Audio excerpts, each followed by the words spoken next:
Do you ever just read a romance book that, and this is for my girlies with cold dead hearts like me, do you ever just read a romance book that is so good that it makes you physically ache, like your heart hurts, for the introverts that really love our alone time and love being alone, those books that just make you go, shit, maybe like that could be cute and fun, like maybe I don't necessarily want to be alone forever, those kind of books. Yeah, that was this book that I read yesterday in one singular day because I couldn't put the thing down. I have picked up this book about 1,000,000 times in Barnes & Noble, if you saw my book haul the other day.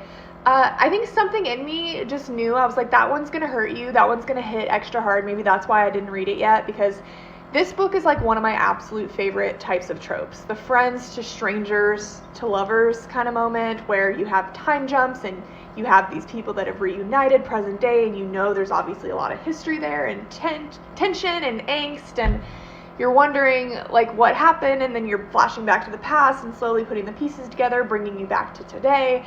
That's just like one of my favorite types of books. I used to be a girl that like tried to say friends to lovers, like why would I read that? That's so boring. But something about like childhood friends to lovers, or just long term, you met in college sort of lovers and now you're grown adults, like it just hits so hard to see that like transition from friends to lovers, and then the lost connection one way or another, life happens, like it's just so hard. But this book, there's just something about it, like the relationship between these two people. It follows this man named Matt and this woman named Grace, and when you start the story, they're each 36 years old. You're really following Matt, you're seeing it from his point of view, and he's just, he's at an impasse in life. He's kind of recently been divorced. You can see that he's kind of like, where did it all go wrong? Like, I'm just kind of lost right now. And he lives in New York City, and he is getting on the subway, and he sees this woman get on the subway, turn around, doors are closing, and he's like, Grace? She puts her hand on the window and is like,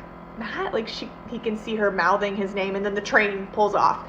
And so you're like, obviously, like, this is a big deal. Who is this girl? He's losing his mind. And then you flash back to the past and you see the two of them meeting at NYU for the first time. They lived in the same dorm together. They lived next door to each other, and they have the most amazing, like, relationship kind of story arc of becoming friends, slowly becoming more of the banter between the two of them. I was like kicking my feet and giggling. I was so obsessed with them. Like Matt, literally my heart was exploding. I loved it so much. And then so you see their whole story, you see them go their separate ways, and now obviously come back together. A lot has happened. It's been 15 years, and God, this book had like several twists and turns that caught me so off guard. Again, it just made my heart hurt. I loved it so much. This is going to be one that stays on my shelf, and like I'm going to reread it. It just hit different.